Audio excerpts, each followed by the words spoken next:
Muy buenas tardes. Gracias por estar con nosotros una vez más en esta programación en español del Canal 17. Les saluda Pedro Corso, periodista de Radio Martí.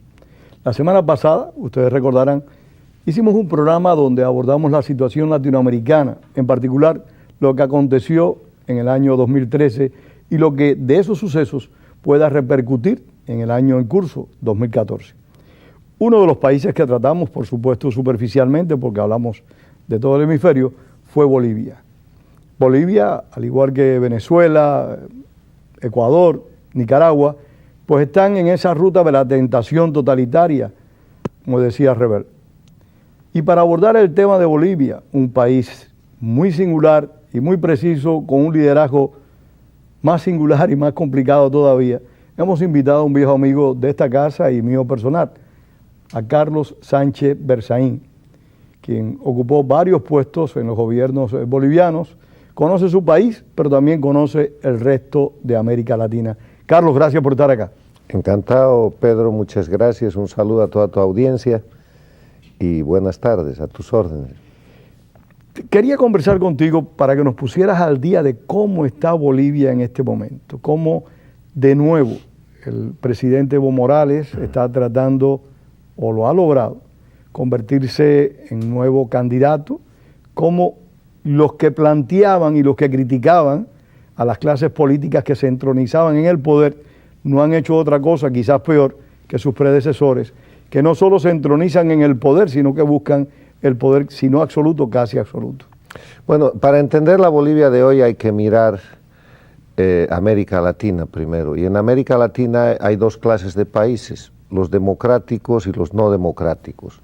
Los países no democráticos están liderados por la dictadura cubana, que ha logrado trasladar su modelo a Venezuela, al Ecuador, a Bolivia, a Nicaragua, e influir con su modelo a algunos países más importantes como la Argentina. En ese marco, Bolivia hoy día es un país sin democracia, es un país que de la mano del líder cocalero Evo Morales ha terminado con todos los elementos esenciales que necesita la democracia para ser tal. En Bolivia hoy día no hay división de poderes, todo el poder está concentrado en manos de Evo Morales. En Bolivia hoy día no hay respeto a los derechos humanos, hay perseguidos políticos, hay presos políticos, hay exiliados políticos. De acuerdo a los datos de las Naciones Unidas, llegan casi a 1000 los exiliados políticos solamente registrados en el ACNUR.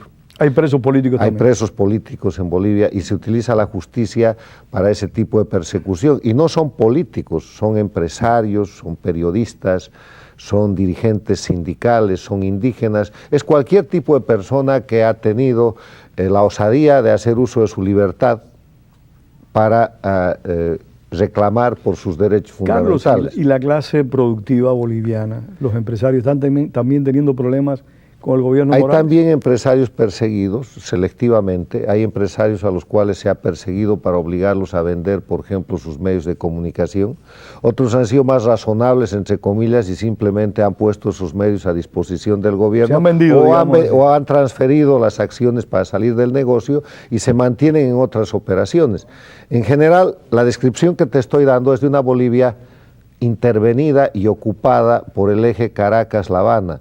Esta cuestión del imperialismo del que tanto se habla es en el año 2014 en verdad una expresión del imperialismo castrista. Bueno, recientemente publicaste un artículo así titulado El imperialismo castrista. Sí, porque imperialismo quiere decir una forma de someter a un pueblo, de someter a un país, de someter a la voluntad, puede ser en cuestiones económicas, políticas y sociales. Y si tú ves la actitud del castrismo y los logros que tiene en países como los que he mencionado, en el ámbito de la injerencia política, del control de la seguridad interna, en Bolivia manejan desde los correos hasta temas de salud, los cubanos, hasta temas de salud, educación, agricultura. Muy parecido a Venezuela. Militares, muy parecido o de repente más allá.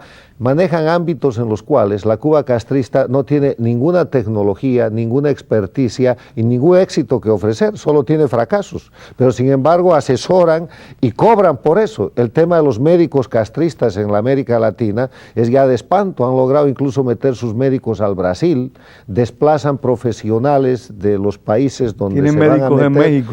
Tienen médicos en Bolivia y son médicos políticos. Son médicos que tienen muchas más aptitudes de proselitismo ideológico que aptitudes clínicas, porque en verdad se ha visto por las universidades bolivianas que su calificación es de sanitarios medios, no llegan al doctorado de medicina, y por eso, por ejemplo, las universidades autónomas bolivianas se han negado a darles títulos o a reconocerles sus títulos. Claro, y un mundo que la dictadura cubana ha manejado siempre con mucha habilidad, no solo en los países en los cuales tiene una presencia abierta y descarnada, como tú describes Bolivia, sino que lo ha manejado históricamente desde que creó Prensa Latina, que su primer director fue un argentino, Massetti de apellido. La prensa, ¿hay influencia castrista en la prensa boliviana? Absolutamente. Mira, la libertad de prensa en Bolivia está muy restringida, está muy reducida. Hay pequeños espacios, pero hay muchísima presión del gobierno que controla la noticia. Y el tema de lo que es la imagen, la comunicación, el control de opinión pública está obviamente en manos de cubanos. Yo te quiero dar un ejemplo sobre Bolivia. En Bolivia se ha producido un incidente hace unos días en base a declaraciones de Evo Morales, que ha acusado al Premio Nobel de Literatura Mario Vargas Llosa de estar viajando a Bolivia enviado por mí, por Carlos Sánchez Berzaín, para desprestigiar al régimen de Evo Morales. Sí. ¿Por qué hace eso? Porque Vargas Llosa está yendo como defensor de la libertad que es a Bolivia, invitado por instituciones, y ciertamente va a opinar sobre la realidad objetiva de Bolivia. Y va a criticar al Y la realidad de objetiva de Bolivia, vista dentro de Bolivia o vista fuera de Bolivia, es que es un país sin democracia, que viola la libertad, que ha reducido la libertad de prensa, que controla todos los poderes del Estado, que no tiene elecciones limpias, y Evo Morales es un dictador. Eso, unido a mi último libro, que tú conoces y que se presentó en la Feria del Libro el año pasado, que se llama La dictadura del siglo XXI en Bolivia, generó que Evo Morales salga a la prensa y se encienda contra Vargas Llosa y contra mi persona con una cantidad de argumentos, todos fuera de lugar. Esa situación ha generado a su vez una carta que está circulando por todos los medios carta de que tú le dijiste a Morales, que yo le escribí a Evo Morales, donde entre otras cosas le digo primero que Vargas Llosa, para criticarlo, no necesita ir a Bolivia, necesita que lo mande yo no tengo nada que ver en eso, respeto a Vargas Llosa por su capacidad intelectual, su condición de escritor, pero sobre todo como defensor de las libertades del ser humano. Le digo segundo que para desprestigiar el gobierno de Evo Morales no necesita ayuda, él lo ha logrado solo. Evo Morales tuvo la posibilidad de seguir el camino de Mandela y unificar al pueblo boliviano, pero prefirió seguir el camino de Mugabe y se ha convertido en un dictador que oprime a los bolivianos, que tiene gente presa en las cárceles, que ha generado el exilio boliviano y que tiene una dictadura que el mundo ya está reconociendo. La tercera cosa que le digo a Evo es que no se preocupe por mi libro. Él ha mandado a confiscar con su policía política un envío de libros que se hizo desde aquí, que lo deje circular, porque en el libro lo único que hago es una descripción de la realidad objetiva y una demostración con casos, con decenas de casos, todos verificables, de por qué su gobierno es una dictadura. Y en ese sentido han salido todos los defensores, y aquí vamos al tema de tu pregunta, de lo que es la injerencia castrista en los temas de la prensa y en esta situación, han salido los escritores del gobierno a hacer argumentaciones a favor de Evo Morales. Y uno de los artículos que se ha escrito sobre el tema, que ataca a Mario Vargas Llosa, está escrito o firmado más bien por un sujeto que se denomina Patricio Montesinos. Y Patricio Montesinos no es Patricio Montesinos.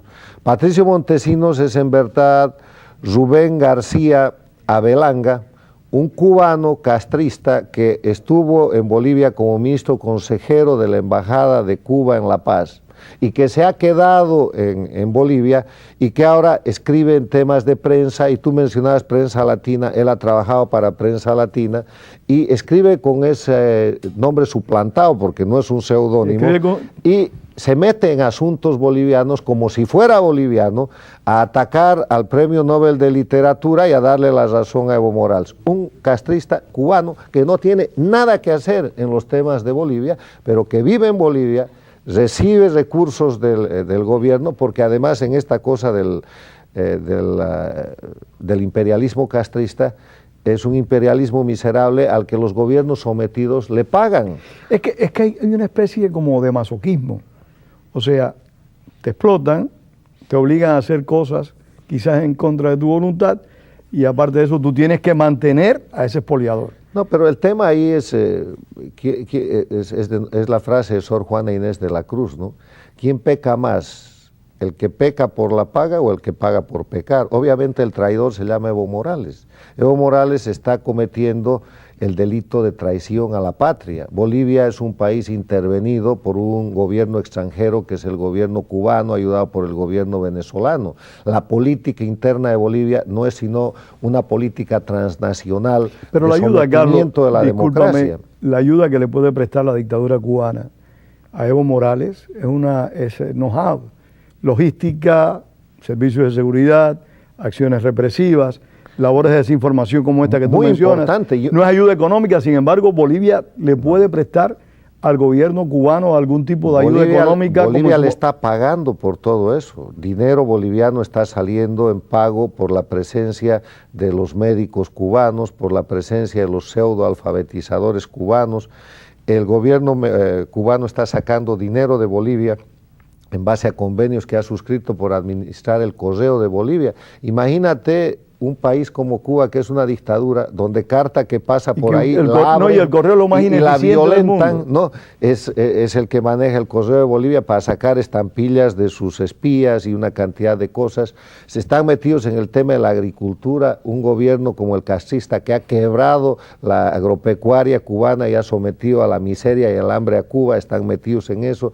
La seguridad pública también están presentes. Obviamente, y ellos manejan la seguridad del Estado y la política. Ahora, en lo que son brillantes los castristas, los cubanos castristas, es en el manejo absolutamente inescrupuloso de la política, porque en democracia, cuando tú tienes opiniones divergentes, la parte contraria es un opositor, y al opositor hay que convencerlo o hay que vencerlo. En cambio, en la dinámica de la política castrista, el adversario no es un adversario, es un enemigo. Y en vez de convencerlo, hay que terminar con él, hay que acabar con él. Puedes eliminarlo físicamente, puedes asesinarle la reputación, que es uno de los mecanismos que practican todos los días. Con más frecuencia recurren. O puedes simplemente ir a una dinámica en la cual termines con la persona en su actividad inclusive individual o profesional. Y ya eso es lo que están haciendo en Bolivia con centenas de líderes de opinión que van desde la prensa, la juventud, los indígenas, políticos, empresarios, a quienes terminan con sus vidas, y eso es lo que describe mi libro La dictadura del socialismo del siglo XXI, a través de procesos de persecución judicializados, porque han convertido el sistema de justicia de Bolivia, que pertenece y que es manejado por Evo Morales y por los castristas, en el mecanismo de represión política. Han judicializado la represión y han criminalizado la política. Carlos, esta manipulación genera desconfianza, miedo, pero también estos gobiernos tienen una base popular que se reduce con el tiempo. Y no me refiero solo al caso de Morales, me refiero a gobiernos como los del Daniel Ortega en Nicaragua, Rafael Correa en Ecuador y Nicolás Maduro en Venezuela. ¿Tiene Evo Morales también un núcleo duro, una base importante en la población que le apoye en sus proyectos? Sí, claro que sí. El núcleo duro de Evo Morales está formado por los cocaleros del trópico de Cochabamba, del Chapare, que producen la base para la coca ilegal y para el narcotráfico, que está en crecimiento. El núcleo duro de apoyo a Evo Morales está conformado por los denominados movimientos sociales, que son movimientos marginales muy agresivos del Alto de la Paz y de otras zonas, y por sectores pobres de Bolivia, a los cuales él ha hecho creer que los ha de llevar al desarrollo cuando en verdad los está empobreciendo más y está utilizándolos políticamente. Si tú ves el mapa de Bolivia en este año, que es un año electoral, vas a encontrar que Evo Morales tiene alrededor de un 30% de apoyo cierto. Abierto, sí.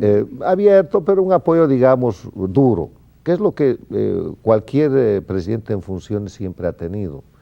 Tiene en la otra mano un tercio del país que no lo puede ver, que quisiera... O sea, otro 30%. Sí, y en el medio hay una masa de indecisos que es sobre la que trabaja el fraude electoral y la simulación electoral de este tipo de gobiernos.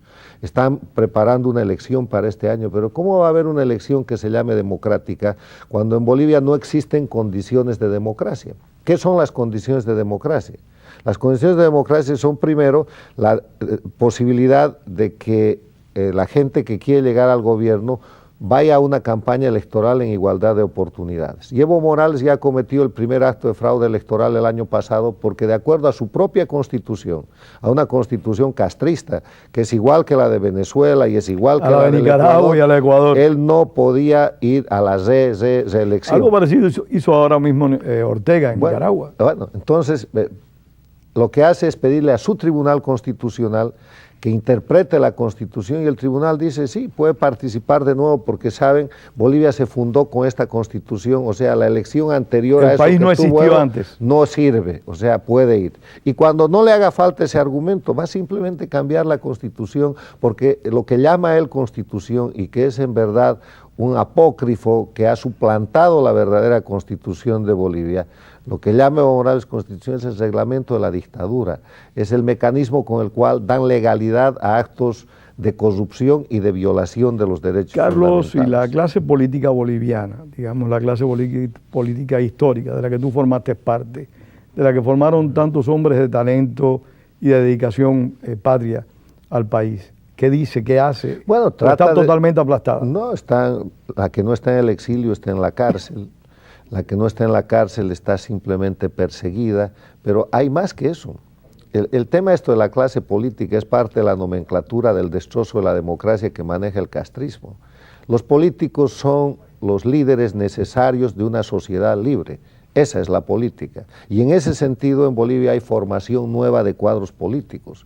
Hay mucha gente que está queriendo entrar a la actividad política y que está entrando a la actividad política. Entonces, ¿qué es lo que hace la dictadura en Bolivia como lo hace en Venezuela, como lo hace en Cuba? Trata primero de reclutar a esa gente para el oficialismo y cuando no lo logra porque las ideas de libertad y de democracia no coinciden con el ideario totalitario del régimen, entonces los atacan, los neutralizan, los persiguen, los eliminan física o políticamente y el gobierno trata de formar un sistema de partido único y de tener una oposición o consensuada o simulada o amordazada. En esta elección, para volver al tema electoral, después del fraude electoral de habilitarse para ser electo, lo que Evo Morales está haciendo, maneja la identificación personal, manejada por los cubanos. O sea, tú ahí puedes dar identificación a la gente que quieras y hay miles de extranjeros, cubanos, venezolanos y gente de estos países acusados de terrorismo bolivianas, que ya son bolivianos y votan en las elecciones. Eso pasó, recordemos que eso ocurrió en Venezuela también con Chávez y continúa ocurriendo con Maduro. Está pasando en Bolivia. La otra cosa, maneja el Tribunal Electoral. Esos establecen cuál es la ubicación de la gente, cuáles son las circunscripciones, ahí hay otro acto de fraude. Ha cometido ya el acto de fraude con el censo, donde ha movido poblaciones y está cambiando la ubicación de los lugares donde la gente no lo apoya. ¿Por qué? Reduce el número de población en un lugar que no lo apoyan, lo mezcla con otro que tiene apoyo o simplemente traslada poblaciones. Ha trasladado miles de gentes a las regiones tropicales de Pando y de Santa Cruz para ganar elecciones. Pero ese desplazamiento es permanente o es un desplazamiento que simplemente cuadra con circunstancias. Las dos cosas. El otro tema donde radica el fraude, Evo Morales ya está en campaña. Ha comprado aviones, está con todo el aparato del Estado a su servicio, hace cualquier tipo de reunión y es campaña electoral. Cuando declaró contra Vargas Llosa y contra Sánchez Berzaín, estaba en un acto de campaña electoral en un sindicato de petroleros, el 6 de enero para una elección que es a fin de año. ¿Ya? Mientras tanto, la oposición no tiene esa No posibilidad. paran de jugar sucio, pero volviendo a la oposición. En Venezuela se creó la Mesa de la Unidad Democrática, un esfuerzo muy serio que logró sumar diferentes factores del mundo de la oposición venezolana. En los últimos meses, algunos analistas están viendo grietas en esa agrupación y consideran que es posible que se produzcan algún tipo de fractura.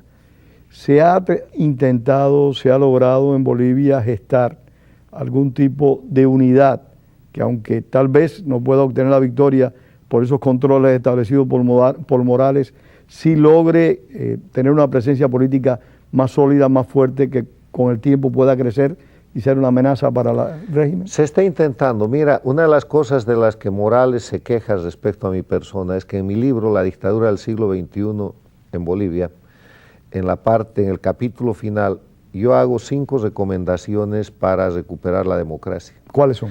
Y una de las recomendaciones... ¿Sirven solo para Bolivia o sirven? Sirven para todos, porque él ha denunciado eso, obviamente por consejo de sus asesores cubanos, de que yo he dado 5 estrategias para que en América Latina se ataque el proyecto que ellos llaman socialista y que en verdad es un proyecto dictatorial. Los 5 consejos es, primero, la imprescindible unidad de la oposición, lo que tú dices. Es necesario que las oposiciones se unan. Esa es mi recomendación para mi país y pongo 2 ejemplos en el libro. El libro de la izquierda chilena para la recuperación de la democracia frente a la dictadura de Pinochet. Y ese ejemplo y el ejemplo de Venezuela que tú acabas de mencionar. Porque la estrategia de estos regímenes totalitarios consiste en dividir la oposición. ¿Cómo la dividen? La amenazan, la persiguen, la destruyen. Si no, pactan para mantener un nivel acotado de desarrollo de esa oposición o simplemente fabrican una oposición. Yo tengo la sospecha de que algunos de los candidatos de oposición que están apareciendo en mi país son gente demasiado ligada con el gobierno de Evo Morales por una serie de razones. Y ahora que se está haciendo el esfuerzo de llevar adelante un proceso de unidad para la elección. ¿Se está trabajando en eso? Se está trabajando en eso. Vamos a ver quiénes son opositores de verdad y quiénes están vinculados con el gobierno y con cualquier pretexto dividen a la oposición. ¿Por qué razón? Porque Evo Morales, en el cambio de la Constitución, al hacer su Constitución apócrifa, ha establecido una regla que ya es regla en todos estos países. Para ser presidente no necesitas ganar con la mitad más 1 de votos. Necesitas ganar con el 10% más que el siguiente candidato. Al contrario, eso fue lo que llevó al poder a Daniel Ortega. Así es. Pero lo curioso, en el caso nicaragüense, que es un tema que quiero abordar próximamente, lo interesante en el caso nicaragüense es que fue con complicidad con un político que supuestamente respondía a la democracia, aunque era un político corrupto. Siempre es con complicidad. En Bolivia Evo Morales ha cambiado la Constitución y se ha hecho una Constitución con complicidad de políticos que supuestamente respondían a la democracia y que han entregado la Constitución. Pero ese es otro tema. En este asunto, yo te digo, ahí vamos a ver quiénes son los opositores de verdad y quiénes son los opositores simulados, porque la estrategia castrista en Bolivia para la elección es tener una oposición dividida en la que ningún candidato saque más del 20% de votos. Y yo te digo algo, si la oposición en Bolivia se une, cualquier candidato, no necesita ser una persona conocida, cualquier persona en base a un proyecto unificado, le gana la elección a Morales. Ahora, Carlos, porque nos queda muy poco tiempo, hay una pregunta obligada en esto de las elecciones en regímenes despóticos como el de Morales, Maduro, etcétera. ¿Hasta qué punto se puede esperar? Puedes esperar tú, puedo esperar yo, puede esperar un elector cualquiera en cualquiera de estos países que una decisión popular contraria a los intereses del Ejecutivo sea respetada. Muy poco, pero eso les quita mucha legitimidad y es el principio del fin, porque incluso teniendo un candidato único frente al proyecto dictatorial, viene lo que hablábamos, los elementos de las condiciones de democracia. No hay igualdad. Evo Morales está rompiendo el voto universal y secreto y alentando el voto comunitario, hace apalear a los candidatos de oposición cuando van a comunidades donde él puede perder, utiliza toda la prensa y la propaganda a su favor, utiliza el cohecho electoral haciendo con dinero del Estado o con dinero que le viene de Venezuela y del fondo común que tienen para estas cosas en el proyecto del ALBA o del denominado socialismo del siglo XXI, para inundar de regalos y beneficios a la gente pobre y utilizar y comprarle su voto, se llama cohecho electoral, y finalmente tiene el fraude. El famoso sistema electoral digitalizado, igual que el de Venezuela, termina poniéndole los votos que necesita el candidato. Ahora, y si votas en contra, posiblemente haya un rejuego que le dé la victoria. Y además te marginan, te ubican y te reprimen. Entonces, ¿de qué democracia estás hablando? La democracia del chiste, una simulación dolorosísima y burda para seguir simulando que Bolivia es una democracia cuando en verdad es una dictadura con elecciones que permiten revestirse de esa etiqueta. Y una aparente legitimidad. Claro. Entonces, en esa dinámica lo que hay que hacer es denunciar, que es otro de los consejos que yo le doy a la gente que quiere defender la democracia. Hay que recuperar la capacidad de denuncia, hay que despertar la solidaridad de las verdaderas democracias del mundo que tienen que entender, sobre todo en América Latina, que están amenazadas por este proyecto. Pero esa solidaridad apenas se expresa. Ahora mismo, para fines de mes, en Cuba va a tener lugar el evento del CELAC. Y entonces vamos a tener allí a presidentes legítimos como Piñera, legítimos como el de México, como Laura Chinchilla de Costa Rica, siendo la venia una dictadura de 55 años. Bueno, porque esa dictadura ha creado un mecanismo de presión sobre esos presidentes democráticos para obligarlos a hacer aquello, porque si no empiezan a tener, a ver, yo te voy a decir en el caso de México. En el caso de México yo creo que hay un buen acuerdo no escrito entre la dictadura castrista y el gobierno mexicano, y de pronto la guerrilla se ha desinflado. En el caso de Colombia, lo mismo. Colombia está negociando con los guerrilleros del narcotráfico de las FARC en Cuba, y Cuba hace de mediador. En verdad lo que ha hecho Cuba es decir, muchachos, a ver, Cuba maneja el terrorismo internacional. Tú y yo sabemos que eso es como vivir a plazos. Bueno. O sea, eso es tener una condena que cuando le dé la gana, el enemigo la ejecuta. Sí, pero esa es una conclusión. Yo te estoy mostrando el por qué. Tú me estás diciendo por qué. Bueno, porque simplemente Cuba tiene el patrimonio de manejar la desestabilización, la insurrección, la guerrilla y el terrorismo internacional en estos países cuyos conductores políticos, de manera tal vez inteligente, prefieren transar antes que confrontarse y eventualmente ser deteriorados. No cabe duda que el clientelismo político que el régimen cubano ha logrado durante 55 años es un factor de desestabilización y de ingobernabilidad para cualquier gobierno de América Latina. Eso es una realidad. Eso es lo que venden. Pero también hay una cosa muy cierta, y lo dijiste tú en este programa hace varios años: la complicidad por omisión o por participación de muchos líderes políticos que no han sido capaces de enfrentar la dictadura. 30 segundos que se acabó el programa. Bueno, eso es lo que hay que hacer. Hay que despertar la solidaridad de los gobiernos democráticos, que tienen que entender que seguir tolerando y permitiendo que los cubanos hagan lo que hacen es un riesgo para ellos mismos y que a futuro lo pueden pagar. Aclaro, los cubanos que responden al castrismo. Muchísimas gracias a Carlos Sánchez Berzaín por haber estado una vez más. De eso hablábamos, gracias. Y gracias a ustedes por su sintonía. Los esperamos la próxima semana. Y recuerden, como decía José Martí, la palabra es para decir la verdad, no para encubrirla. Tengan todos muy buenas tardes.